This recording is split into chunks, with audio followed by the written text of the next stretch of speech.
Number 4 তে রয়েছে write the correct alternative to fill in the blanks. As sirens blank across the national capital, emergency response teams blank into action for coordinate mock drills blank at 55 locations in Delhi. এই প্রতিটা ব্ল্যাঙ্কের জন্য বইতে 3টে করে option দেওয়া আছে। প্রথম ব্ল্যাঙ্কের জন্য যে অপশনগুলো দেওয়া আছে was echoing, echoed, have echoed। এর মধ্যে was echoingটা অ্যাকচুয়ালি হবে were echoing। তাহলে প্রথম অপশনটার জন্য রাইট অ্যান্সার হবে were echoing, as sirens were echoing। আর দ্বিতীয় ব্ল্যাঙ্কের জন্য যে 3টে অপশন রয়েছে সেগুলো হলো sprang, have sprung R was springing। তাহলে হবে প্রথম যে অপশনটা sprang, সেটাই হলো কারেক্ট অ্যান্সার। তাহলে as sirens were echoing across the national capital, emergency response teams sprang into action for coordinate mock drills। এই ব্ল্যাঙ্কের জন্য অপশন আছে held, hold আর was holding। কারেক্ট অ্যান্সার হবে held। drills held at 55 locations in Delhi। তাহলে পুরো সেন্টেন্সটা এরকম হলো, as sirens were echoing across the national capital, emergency response teams sprang into action for coordinate mock drills held at 55 locations in Delhi। 5A তে রয়েছে fill in the blanks with the appropriate article or preposition। Article কিংবা preposition দিয়ে শূন্যস্থানগুলো fill up করব। প্রথমে দেখে নিই সেন্টেন্সটা কি আছে। A significant drop of 3 lakh regular examinees has been recorded blank states class 1 board examination this year, according to the data shared blank the West Bengal Council of Higher Secondary Education। Very simple। এখানে কোনো article কিন্তু হবে না, দুটোই preposition হবে। এবার কোনো কিছু রেকর্ড করা আছে কোথায় বললে সেটা আমরা কি করব, ইন বসাবো তাতে। মানে প্রথম ব্ল্যাঙ্কের অ্যান্সার হবে in. According to the data shared blank the West Bengal Council of Higher Secondary Education। এটা মানে এদের দ্বারা ডেটাটা শেয়ার করা হচ্ছে, এখানে দ্বারা বোঝানোর জন্য বাই ইউজ হবে। তাহলে পুরো সেন্টেন্সটা হবে a significant drop of 3 lakh regular examinees has been recorded in states class 1 board examinations this year, according to the data shared by the West Bengal Council of Higher Secondary Education। Grammar ট্রান্সফরমেশনে প্রথমে রয়েছে change the voice. সেন্টেন্সটা দেওয়া আছে the man was shot last night. আমরা জানি voice change করতে গেলে প্রথমে আমাদের জানতে হয় কোনটা সাবজেক্ট, কোনটা ভার্ব আর কোনটা অবজেক্ট, বিকজ এই তিনটে নিয়েই আমাদের কাজ করতে হয় জেনারেলি ভয়েস চেঞ্জে। এখানে দেখে নিই কি আছে। অ্যাকচুয়ালি এটা প্যাসিভ ভয়েসে রয়েছে the man was shot last night. The man এখানে হচ্ছে সাবজেক্ট, ওয়াজ শট হচ্ছে ভার্ব, আর এখানে কিন্তু অবজেক্ট নেই। লাস্ট নাইট যেটা রয়েছে এটা হচ্ছে এক্সট্রা পার্ট, এটা থাকলেও চলতো না থাকলেও চলতো, কিন্তু এখানে কোনো অবজেক্ট নেই। তাহলে সাবজেক্টকে আমরা অবজেক্ট করি, অবজেক্টকে আমরা সাবজেক্ট করি, রিভার্স প্রক্রিয়াতে করি।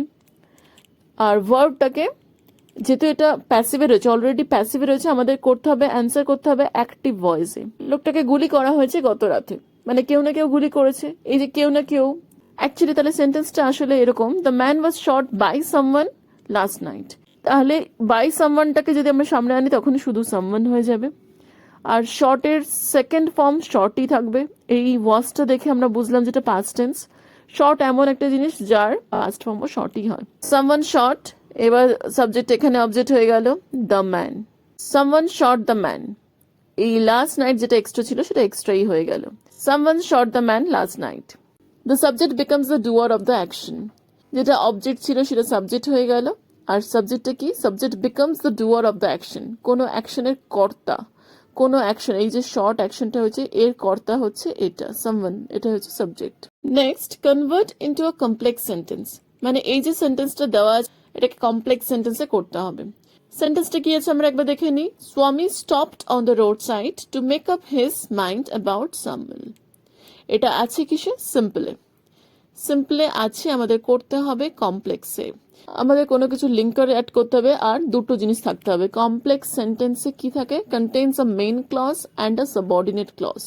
দুটো ক্লজ থাকে, একটা মেইন ক্লজ, একটা সাবঅর্ডিনেট। আর সাবঅর্ডিনেটেড ক্লজের শুরুতেই থাকে লিঙ্কার্সটা। এখানে Swami stopped on the road side to make up his mind about someone, এই যে টু থেকে থাকে, টুটাকেই আমরা ভেঙে কিন্তু একটু গুছিয়ে লিখতে পারি। কেমন হতে পারে অ্যান্সারটা, স্বামী stopped on the road side so that, এবার মেকআপ যেটা ছিল টু দিয়ে করলে ওটা তো ইনফিনিটিভ হয়ে যায়, তাই নর্মাল মেকআপ রয়েছে, কিন্তু আমরা যখন সেন্টেন্সটা লিখবো একটু পাস্টে লিখবো, মেকআপটা মেকআপই থাকবে কিন্তু একটা কোড অ্যাড করে দেবো। Swami stopped on the roadside so that he could make up his mind about Samuel. Next, change into indirect speech. অর্থাৎ ডিরেক্ট স্পিচে আছে, আমাদের ইনডিরেক্ট স্পিচে করতে হবে। সেন্টেন্সটা কি আছে? I said to my father, have you written anything about our teacher? এই যে এটা কোয়েশ্চেন করেছে, তার মানে সেড টু যে জায়গাটা আছে এই জায়গাটাতে আমাদের করতে হবে আক্সড। আই সেড টুর জন্য হয়ে গেল আক্সড। মাই ফাদার থেকে গেল কমা আর কোটেশন তোলার জন্য ওয়েদার ইউজ করলাম, যেহেতু এটা কোয়েশ্চেন করেছে। ওয়েদার হতে পারে, আমরা ইফও বসাতে পারি, ওয়েদার আর ইফ যে কোনোই বসাতে পারি। I asked my father weather, এই যে হ্যাভ ইউ ছিল এটাকে আমাদের করে নিতে হবে। যদি আমরা নর্মালি করি তাহলে ইউ হ্যাভ। এবার ইউ হ্যাভ মানে হি, ইউ বলতে বাবা, তাহলে হি আর হ্যাভ এর পাস্ট টেন্স হয়ে গেল হ্যাড, মানে হ্যাভ রিটেন। প্রেজেন্ট পারফেক্ট হয়ে গেল past perfect. Whether he had written anything about our teacher, যা ছিল পুরোটাই লেখা হয়ে গেল। পুরো সেন্টেন্সটা কি হলো? I asked my father whether he had written anything about our teacher. এখানে আমরা ওয়েদার জায়গাতে ইফও লিখতে পারতাম। I asked my father if he had written anything about our teacher. said to থেকে কি হলো? asked হলো। কোয়েশ্চেন ফর্মে আছে তাই আমরা ওয়েদার ইউজ করলাম, এখানে আমরা ইফও ইউজ করতে পারতাম। আর নেক্সট হলো প্রেজেন্ট পারফেক্ট থাকলে আমরা পাস্ট পারফেক্ট করি। This are the rule, you have to remember all this. Next হলো choose the correct phrasal verbs. Option দেওয়া আছে stand by, make out, look up, go through. এখানে প্রথম সেন্টেন্সটা দেওয়া আছে I could not understand what he wanted to mean. Understand এই যে ওয়ার্ডটা আছে এটার পরিবর্তে আমাদের কোন ওয়ার্ডটা লিখতে হবে? আন্ডারস্ট্যান্ড মানে বুঝতে পারা, আই কুড নট আন্ডারস্ট্যান্ড মানে আমি বুঝতে পারিনি হোয়াট হি ওয়ান্টেড টু মিন, সে কি বলতে চেয়েছিল। এই আন্ডারস্ট্যান্ড মানে বুঝতে পারা, এটার জন্য যে ওয়ার্ডটা, যে ফ্রেজাল ভার্বটা ইউজ হয় সেটা হলো মেক আউট।